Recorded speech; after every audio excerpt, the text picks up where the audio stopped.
Hello दोस्तों, welcome to my channel point of classes. तो आज हम देखने वाले हैं डाइट के बारे में। तो डाइट का पूरा नाम क्या है? District institute of education and training. तो इसका पूरा नाम हिंदी में देख लीजिए एक बार, जिला शिक्षा व शिक्षण संस्थान।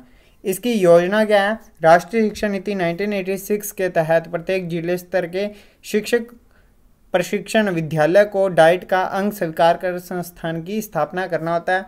इसकी स्थापना या इसकी शुरुआत 1987-88 में की गई थी। राजस्थान में 89-90 में 27 जिलों में स्थापित कर दिया गया था। इसका उद्देश्य क्या है? इसका उद्देश्य ये है कि प्राथमिक स्तर की जो शिक्षा है उसका विकास किया जाए और अनिवार्य जो प्राथमिक शिक्षा है उसकी योजना से रिलेटेड इसकी स्थापना की गई है। इसके अलावा ग्राम व नगर के अंदर जो शिक्षा के क्षेत्र से संबंधित जो भी व्यक्ति है उनको भी शैक्षिक पाठ्यक्रम, शिक्षण विधि व प्रौद्योगिकी के क्षेत्र में हो रही प्रगति से परिचित करवाना। मतलब कि वहाँ के जो भी लोग हैं जो वहाँ पे पढ़ाते हैं या जो उस संस्था से जुड़े हुए हैं उनको नॉलेज प्रोवाइड कराना। शिक्षा को सार्वजनिक करने में तथा शिक्षक को आत्मविश्वास, निष्ठा तथा व्यवसाय के प्रति निष्ठा का भाव उत्पन्न करने में डाइट का योगदान रहता है। डाइट का संगठन जो है उसके बीच में किस किस को शामिल किया गया है? प्रधानाचार्य, उप प्रधानाचार्य, वरिष्ठ व्याख्याता, 13 व्याख्याता, उसके अलावा पुस्तकालय अध्यक्ष, लेखाकार, वरिष्ठ लिपिक, कनिष्ठ लिपिक तथा टेक्नीशियन को शामिल किया गया है। राजस्थान में 33 डाइट है, जिसके बीच में पहला जो डाइट है वह राजकीय संस्कृत शिक्षण प्रशिक्षण विद्यालय जो कि जयपुर के अंतर्गत है। उसके बाद में आगे है जैसे एक राजकीय अल्प भाषी शिक्षण प्रशिक्षण संस्थान अजमेर में है, 15 निजी संस्कृत शिक्षक हैं और 219 निजी एसटीसी स्कूल्स हैं। उसके बाद में यह कार्य क्या होता है? इनका प्रशिक्षण देना होता है। डाइट में 2 प्रकार के प्रशिक्षण दिए जाते हैं। एक होती है सेवा पूर्व प्रशिक्षण, मतलब कि कोई भी अगर आपने जॉब लेनी है तो उससे पहले आपको एक कंपलसरी एक डिग्री करनी होती है जिसका नाम है बीएसटीसी, डीएलएड या बीएड। ये नाम से जो कोर्सेज होते हैं ये करने जरूरी होते हैं अगर आपको एक टीचर बनना है, गवर्नमेंट टीचर बनना है तो।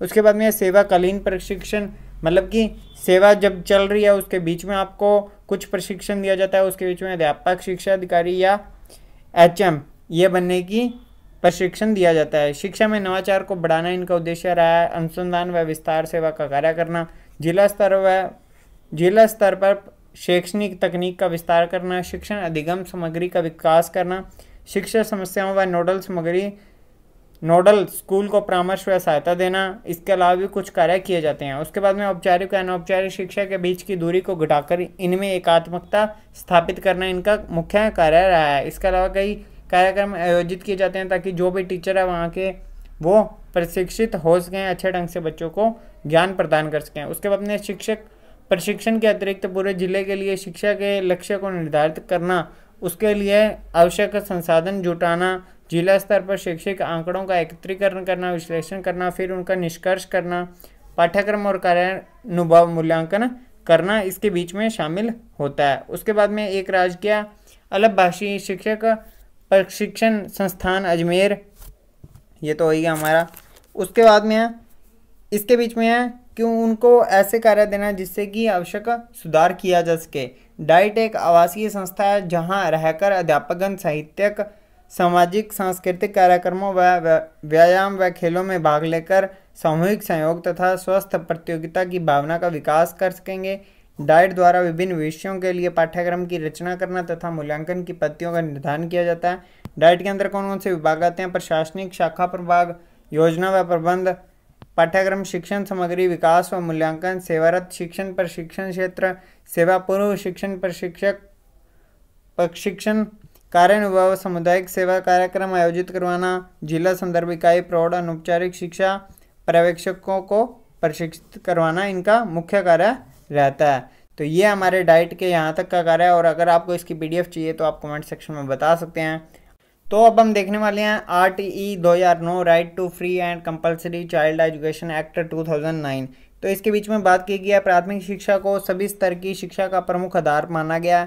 यही कारण है कि प्राथमिक शिक्षा के उन्नयन के लिए सरकार द्वारा प्रत्येक संभव प्रयास किए जा रहे हैं और निःशुल्क व अनिवार्य शिक्षा विधेयक 2009 की हम कह सकते हैं शुरुआत की गई थी। संविधान के नीति निर्देशक तत्वों के अनुच्छेद जो 45 है उसमें बताया गया है कि 6 से 14 वर्ष के सभी बालकों को निःशुल्क व अनिवार्य शिक्षा प्रदान करने का प्रावधान है, जिसको बाद में मौलिक अधिकार बना दिया गया। 86वां संविधान संशोधन 2002 में करके अनुच्छेद 21 के ए में रख दिया गया है। ठीक है, इस अधिकार को कानूनी रूप प्रदान करने के लिए 4 अगस्त 2009 को निःशुल्क व अनिवार्य शिक्षा के रूप में पारित किया गया, जिसके अनुसार 6 से 14 वर्ष की आयु के सभी बालकों को निःशुल्क व अनिवार्य शिक्षा का अधिकार प्राप्त होगा।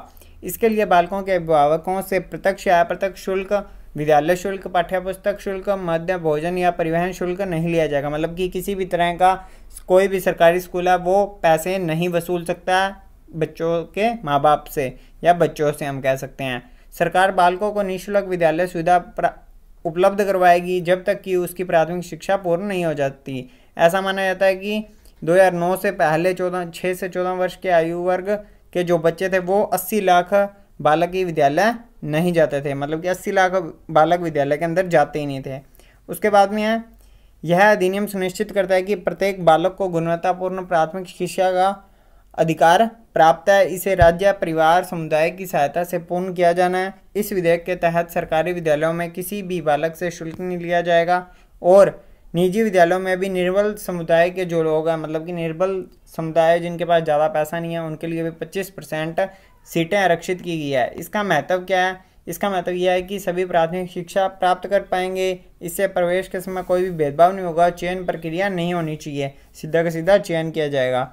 विधेयक में केंद्र सरकार, राज्य सरकार, विद्यालय, समाज, शिक्षक के उत्तरदायित्व सुनिश्चित किए गए हैं। इन निर्देशों को विधेयक में 7 अध्याय व 38 खंडों में शामिल किया गया। जो पहला अध्याय है उसके बीच में प्रस्तावना के बारे में बात की गई है, जिसके बीच में विद्यालय का उल्लेख किया गया है।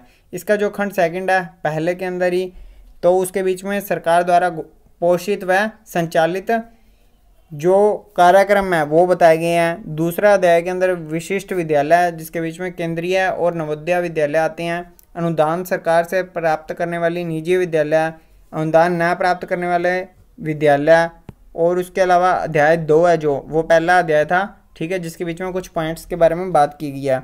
अध्याय 2 के अंदर बात की गई है निःशुल्क व अनिवार्य शिक्षा का प्रावधान किया गया है, जो कि 6 से 14 साल तक के बच्चों के लिए, और अगर कोई भी बालक 8, 9, 10 वर्ष का है तो उसकी एज के अकॉर्डिंग ही आप उसको उस क्लास में रखेंगे।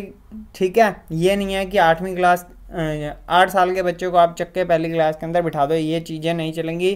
जो 8 साल का बच्चा है वो कौन सी क्लास में बैठेगा उसका प्रावधान भी इसके बीच में किया गया है। उसके बाद में न तो प्रवेश से रोका जाएगा, ना ही विद्यालय से निकाला जाएगा। मतलब कि इनको प्रवेश से रोक भी नहीं सकते हो कि अगर आप चाहें तो प्रवेश ले सकते हैं, बट इनको ज़बरदस्ती फोर्स भी नहीं किया जा सकता, ना ही इनको फोर्सफुली निकाला जा सकता है बाहर।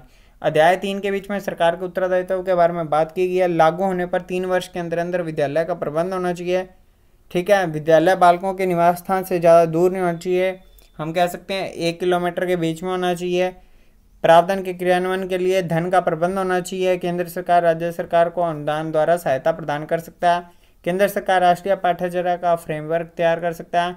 नवाचार, अनुसंधान, नियोजन व क्षमता का विकास हेतु राज्य सरकार को तकनीकी सहायता व संसाधन उपलब्ध करा सकता है। ये सब है केंद्र सरकार और राज्य सरकार के बीच की जो बातें हैं उनके बारे में चर्चा की गई है। सुनिश्चित किया जाएगा कि कमजोर व वंचित वर्गों के अंदर भेदभाव नहीं किया जाए। विद्यालय भवन, शिक्षक, शिक्षण सामग्री व अन्य आवश्यकता की भी पूर्ति होनी चाहिए। अध्याय 4 के अंदर बात की गई है विद्यालय व शिक्षक के जो उत्तरदायित्व है उसके बारे में बात की गई है कि शुल्क नहीं लेंगे कोई भी, और निजी विद्यालय में 25% स्थान आरक्षित किए गए हैं।